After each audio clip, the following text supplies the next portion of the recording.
How many of us in 2013 could say, you know what, I want in 2013 to be free from all of that junk? And I believe that coming out of 2012 and 2013, I'm declaring this year is going to be a great year. Amen. I'm declaring that our lives is going to be enriching, because wherever Jesus is, amen, there is power. Wherever Jesus is, amen, He's in our life. And 1 John 4:4 says, greater is He that's within you than he that's in the world. Amen. Look at your neighbor and say, you might as well smile. Amen. Might as well get excited. Look at them and say, this is going to be a great year.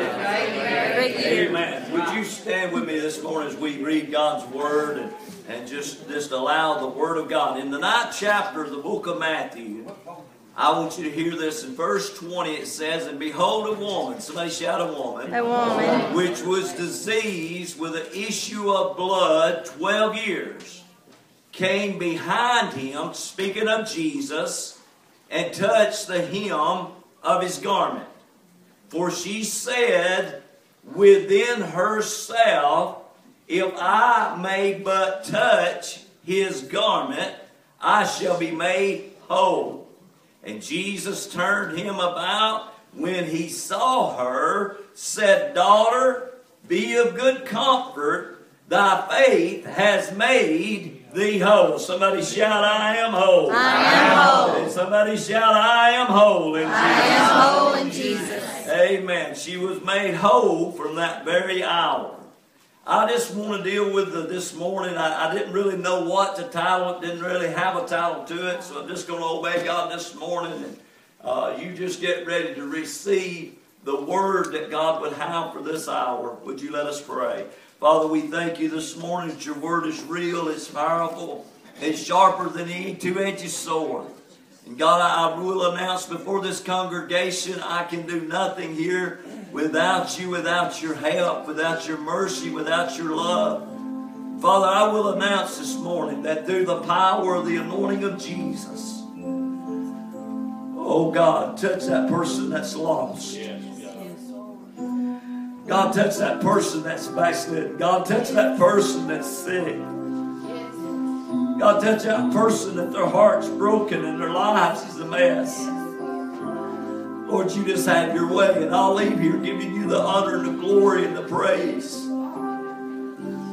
Lord, it's in Jesus' name we pray, and the church says. Amen. Before you sit down for just a moment, I want Michelle to do something. You and Michelle do that on the screen up here.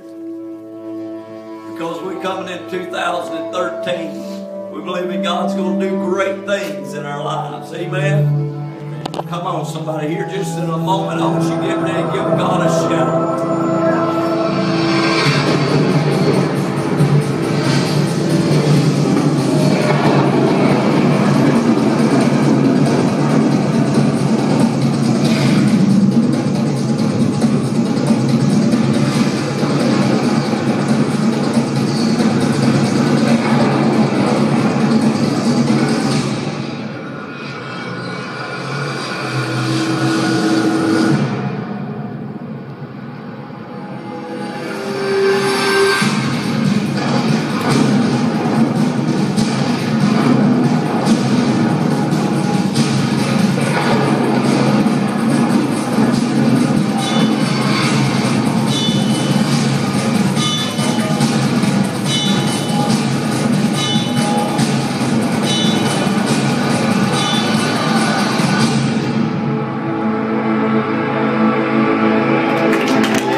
woman with the issue of blood.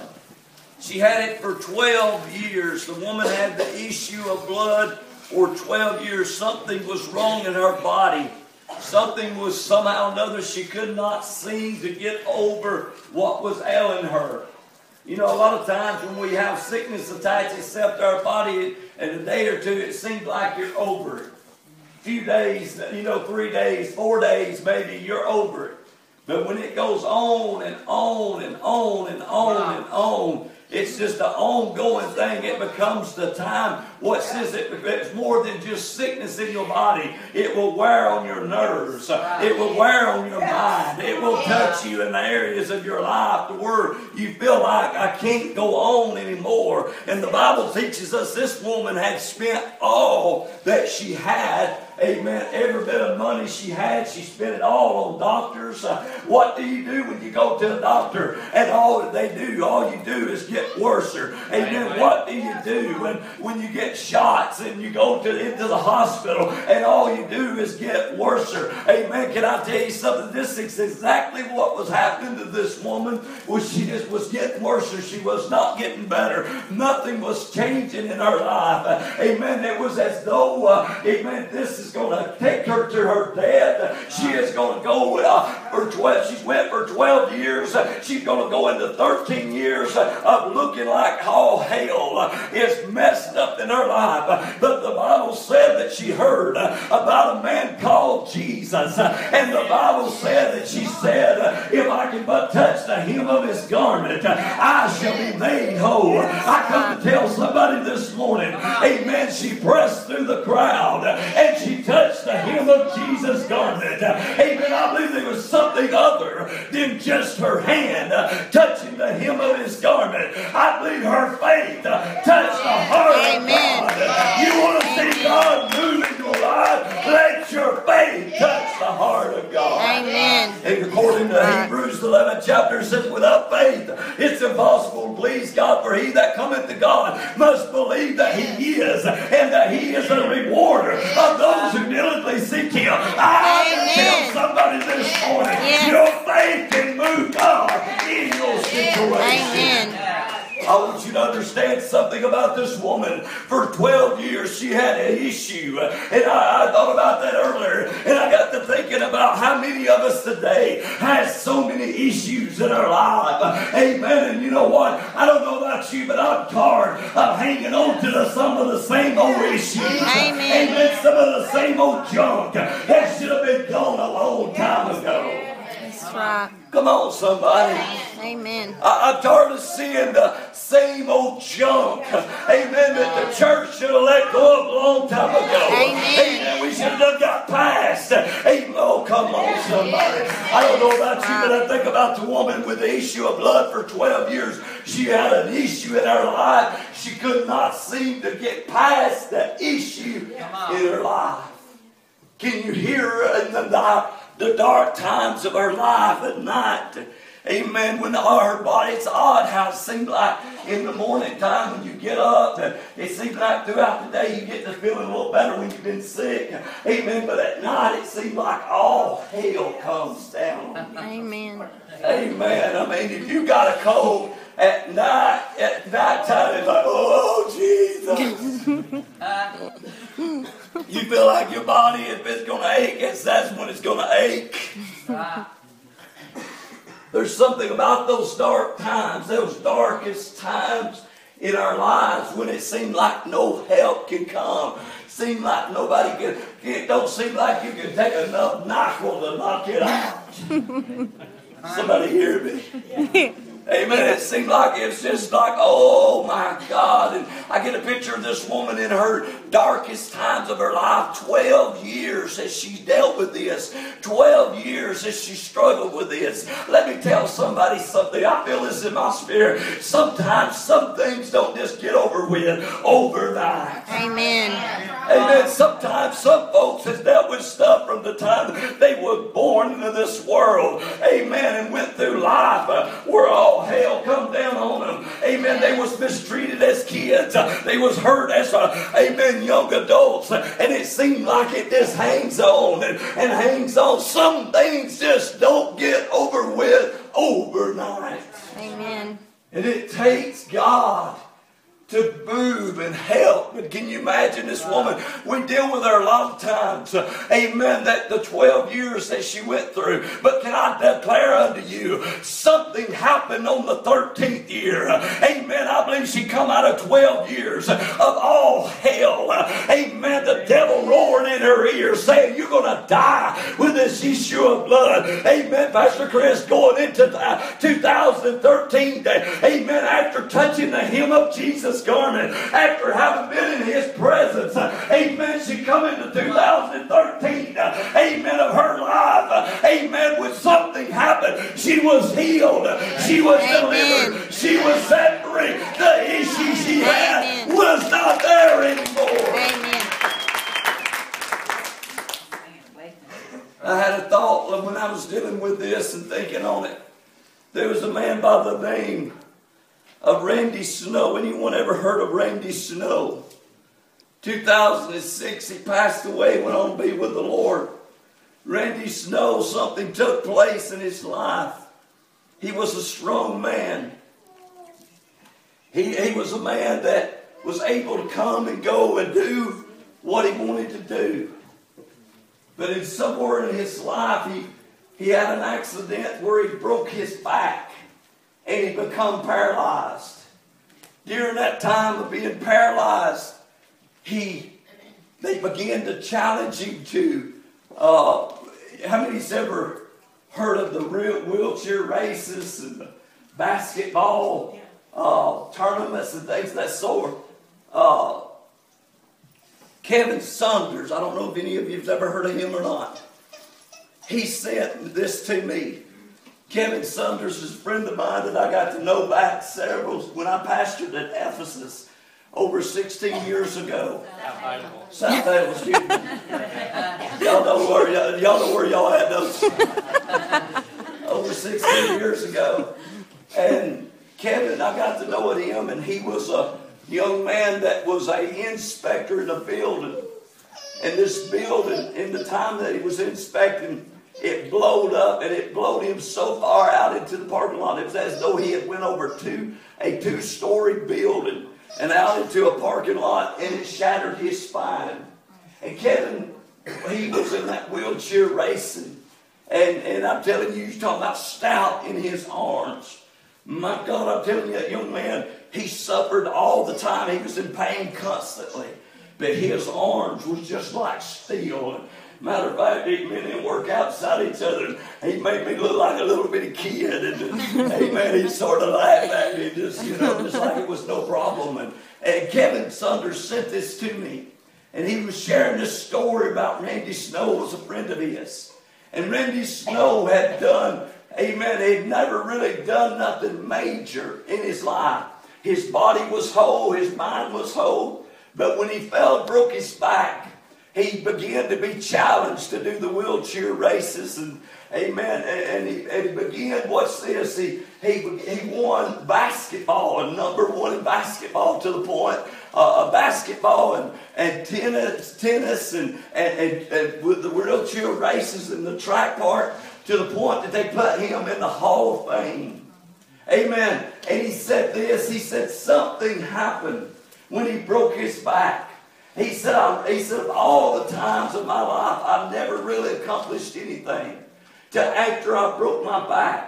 And he said this story. He said that he believed the reason that it was that his mind, amen, had always told him that he could not do things. Amen. But when he broke his back and his mind, amen, began to set in and say, you can do it. And when his mind began to set in and say, amen, you can, amen, go a little further. And here's three words that he always gave himself, amen, as words of encouragement. Here's what he lived by in the years of his life. When he ended up in the Hall of Fame, he said this: attitude, somebody shout attitude. Attitude. Accountability. Accountability. Amen. Watch this. And action. Those three words he said I had to realize I had to have an attitude that I can do it. I had to have an attitude that I could go forward. I had to have an attitude because let me tell you something. Life will deal you some hard licks. Life will deal. It won't, it might. Baby, I said life will deal you some hard licks. How many of you here ever had some hard licks and you got to have an attitude that I'm going to go on. The God I serve is able to help me. Accountability. You've got to give an account to God. Account to, amen, and understand that you got to take accountability for yourself. So many times we want to blame everybody else. We want to blame everybody else why I'm not, amen, why this ain't changing in my life. I don't blame everybody else why this is still going on. I don't blame everybody else's woe is me. But can I tell you today, God said take responsibility for yourself. Can somebody hear that today? Amen. Then this, and then it says take action. What's this? We should have the attitude that with God we can do all things, and without Him we can do nothing. Come on, somebody. Then he says accountability. In other words, take an accountability for yourself. Take an action for yourself. Amen. Look at your own life, because listen, when we stand before God, you're not going to give an account to God for me. Amen. You're not going to, amen, there's not going to be one person be able to give an account to God for me. Right. I'm going to have to stand before God between me and God. But thank God I'm not going to stand this between me and God alone. I've got somebody who's called Jesus Christ who will be with me. Can we give the Lord a shout? Amen. You've got to take action in your life, and this is what he was done. And this is 3 words he lived by, and he said you got to take action. And you know, sometimes we sit back and we see everybody else being blessed, everybody else being touched, everything's happening for everybody else. Amen. But let me tell you today, God said if you'll take action, amen, I will bless you. Amen. Come on, somebody. I was thinking on this thoughts of Randy Snow, and what hit me was, amen, a lot of times it's not a disability in our bodies and in our lives. It's a disability in our minds. Amen. If we got the ability, that little boy there, my grandson, he says, I'm going to stand. Amen. Amen. And in his mind, he'll stand up. And in his mind, he's going to walk. And can I tell you what? It ain't going to be long. He done started crawling. He done started standing. Now that he's, amen, he wants his come on. Let's give him a hand this morning. Go ahead, baby. You can walk. Just go ahead. We don't care. Amen. We'll be excited to watch you. Just like that baby, just like this child, I promise you, your mind has to develop. And in God, you have to realize I can do it. Amen. I'm going to do it. I'm going to take action. As long as we keep back and we say, well, it'll happen for everybody else, as long as we got that pity party. Amen. You know, I was thinking about a lot of times it's not the broken back. Amen. That's the problem. It's the broken mind. And we need God to captivate our minds. We need God to put a strength in us once again that says, I can do it. I can do all things through Christ. That's right. Amen. I will be the head and not the tail. Amen. I will be blessed in my coming and in my going because of who Jesus is. Yes. Do you realize that in 2013, I believe God's wanting to do something great in our lives? Somebody look at your neighbor and say, I believe God's wanting to do something great in your life. Right in your life. Sometimes you go through stuff. And I was thinking about Joseph. Do you realize that Joseph, Brother Mark, for 12 years was incarcerated? His brothers took him. In Genesis, the Bible teaches us, took Joseph. And they were jealous of him. Don't get upset when you find somebody jealous of you. Amen. Don't let it bother you. You just keep right on going for Jesus. Amen. Because I found out somebody going to get jealous of you no matter what you do. If you prosper, they're going to be jealous of you. If you're in good health, they're going to be, amen. If you're good looking like the pastor, they're going to be jealous of you. They were jealous of him. His father loved him. The Bible said he made him coat of many colors and gave to him. Joseph was a dreamer. And listen to me, if you're a dreamer, there are going to be people jealous of you. And the scripture says that Joseph had a dream of his father and of his brothers bowing down before him. You know the story. And he comes and he tells his brothers this, that you're going to bow down before me. And boy, I just imagine how it went, because I remember growing up, amen, me and my brothers, you know, I remember Mom and them went to get groceries. My older brother, he looked at me as soon as they got outside. He looked at me and he said, "I'm your elder. And you gonna respect me, boy, if I be on." I mean, the fight would be on. It was no certain that Mama got outside and he said that smack right in the mouth. Here it go. I remember one time he had me down whooping up on me real strong. And my oldest sister come in there and she said, "Carl, get off of him." And Carl just kept on. Finally, she draw back, karate chopped him. Yeah! Right in the nose, blood everywhere. Carl stops. He looks at her and he says, "Wow, how'd you do that?" I know what it's like to have brothers fight with them. And I get a picture of those brothers being jealous, those brothers being upset because, amen, here he is. He said, "Y'all we're going to bow down before him." And Josh, the scripture teaches us, they took him and took his coat and put some blood on it, give it to the father, and said he got eaten by an animal. Amen. And they took and lowered him into a pit, and then they drawed him out of the pit and sold him into slavery. And then he ended up in Potiphar's house, and Potiphar's wife wanted him, and he tried to get away from Potiphar's wife, and ended up in prison. And after he ended up in prison for 12 years, he went through hell. But can I tell you something? Amen. The Bible teaches us on the 13th year something happened. Amen. He was moved to power.